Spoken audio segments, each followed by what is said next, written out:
അസ്സലാമു അലൈക്കും വറഹ്മത്തുള്ളാഹി വബറകാതുഹു. പ്രിയപ്പെട്ട സഹോദരികളെ, നിങ്ങൾക്കെല്ലാവർക്കും സുഖമല്ലേ?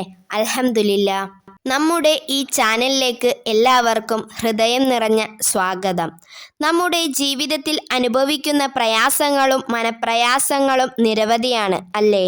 സാമ്പത്തിക ബുദ്ധിമുട്ടുകൾ, മാറാത്ത രോഗങ്ങൾ, സമാധാനമില്ലായ്മ, കടബാധ്യതകൾ, അല്ലെങ്കിൽ മനസ്സിൽ ഒളിപ്പിച്ചു വച്ച വലിയ ആഗ്രഹങ്ങൾ, ഇങ്ങനെ എന്തെല്ലാം ആകുലതകളാണ് നമ്മെ ഓരോരുത്തരെയും അലട്ടുന്നത്. എന്നാൽ ഇത്രയും വലിയ പ്രയാസങ്ങൾക്കിടയിൽ പ്രതീക്ഷ കൈവിടാതെ പെട്ടെന്ന് റബ്ബിന്റെ ഉത്തരം ലഭിക്കുന്ന ഒരു മഹത്തായ അമൽ നിങ്ങളിലേക്ക് എത്തിക്കുകയാണ് ഇന്ന് ഇൻഷാ അല്ലാഹ്. അള്ളാഹു അതിന് ഭാഗ്യം നൽകി അനുഗ്രഹിക്കട്ടെ. ആത്മാർത്ഥമായി അള്ളാഹുവിൽ തവക്കൽ ചെയ്ത് ഈ ദിക്ർ ചൊല്ലിയാൽ അത് എത്ര വലിയ കാര്യമായാലും അതിന് പരിഹാരം ലഭിക്കുമെന്ന് ഒരു സംശയവും വേണ്ട. അള്ളാഹുവിൻ്റെ ഏറ്റവും പ്രിയപ്പെട്ടതും റസൂലുള്ളാഹി സ്വല്ലല്ലാഹു അലൈഹി വസല്ലമ തങ്ങൾ നമുക്ക് പഠിപ്പിച്ചു തന്ന ഇസ്മുൽ ആളം ഉൾപ്പെടുന്ന ദിക്റാണ് പറയുന്നത്. സൂറത്ത് ബഖറയിൽ 163 ആയത്തും സൂറത്ത് ആലിമ്രാനിലെ 2 ആയത്തും പരിശുദ്ധമായ ഈ ഇസ്മുകൾ അടങ്ങിയിട്ടുണ്ട്. അള്ളാഹുവിൻ്റെ ഏറ്റവും ശ്രേഷ്ഠമായ തിരുനാമങ്ങൾ കൂട്ടിയോജിപ്പിച്ചുകൊണ്ട് ഒരു അടിമ തന്നെ കണ്ണീരോടെ റബ്ബിന് മുമ്പിൽ കൈകളുയർത്തി പ്രാർത്ഥിച്ചാൽ അള്ളാഹു ഒരിക്കലും വെറുതെയാക്കുകയില്ലെന്ന് റസൂലുള്ളാഹി സ്വല്ലല്ലാഹു അലൈഹി വസല്ലമ തങ്ങൾ ഉറപ്പ് പറഞ്ഞിട്ടുണ്ട്.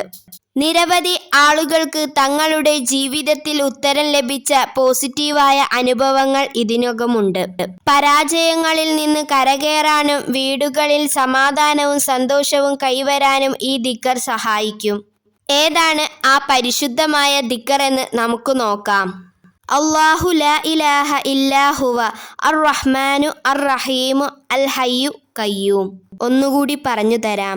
അല്ലാഹു ലാ ഇലാഹ ഇല്ലാ ഹുവ അർ റഹ്മാനു അർ റഹീമു അൽ ഹയ്യുൽ ഖയ്യൂം. വളരെ ലളിതവും എന്നാൽ അത്രയേറെ ശക്തിയുള്ളതായ വചനമാണിത്.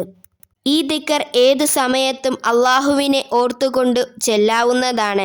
എങ്കിലും ഏറ്റവും പെട്ടെന്ന് ഉത്തരം ലഭിക്കാൻ അനുയോജ്യമായ സമയം തഹജ്ജുദിന്റെ സമയത്താണ്. രാത്രിയുടെ അന്ത്യായമങ്ങളിൽ എഴുന്നേറ്റ് തഹജ്ജുദ് നിസ്കാരം നിർവഹിച്ച ശേഷം ഈ ദിക്ർ ചൊല്ലുന്നത് ഏറ്റവും മഹത്തമാണ്. തഹജ്ജുദ് നിസ്കാരത്തിന് ശേഷം നിയ്യത്തോടെ 1000 തവണ ചൊല്ലി റബ്ബിനോട് ആത്മാർത്ഥമായി പ്രാർത്ഥിക്കുക. 1000 തവണ ചൊല്ലാൻ സാധിക്കാത്തവർ 313 തവണ ചൊല്ലുക. അതിനും സാധിക്കാത്തവർ ചുരുങ്ങിയത് 100 തവണയെങ്കിലും ദിവസവും മുടങ്ങാതെ ചെല്ലാൻ ശ്രമിക്കുക.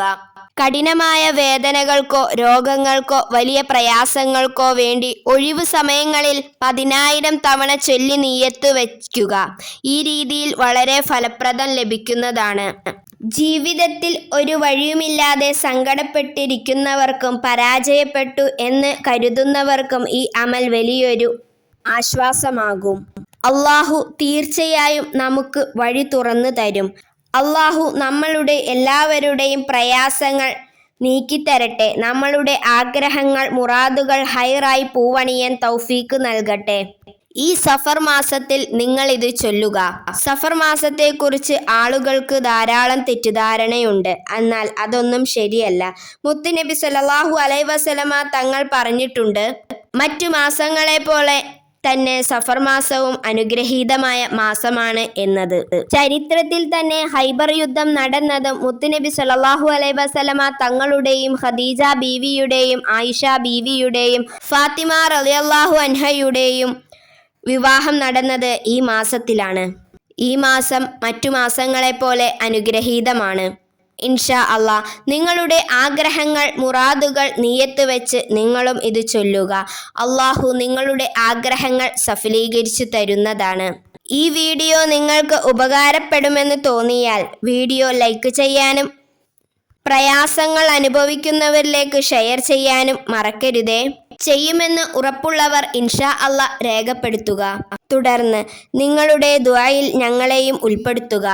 അള്ളാഹു നമ്മളുടെ എല്ലാവരുടെയും പ്രാർത്ഥനകൾ സ്വീകരിക്കുകയും ആഗ്രഹങ്ങൾ നിറവേറ്റിത്തരുകയും പ്രയാസങ്ങൾ അകറ്റുകയും കടബാധ്യതകൾ തീർത്തു തരുകയും ചെയ്യട്ടെ. ആമീൻ ആമീൻ യാ റബ്ബൽ ആലമീൻ. ഇനി ഇതേപോലുള്ള നല്ല അറിവുകളുമായി വീണ്ടും കാണാം. അസ്സലാമു അലൈക്കും വറഹ്മത്തുള്ളാഹി വബറകാതുഹു.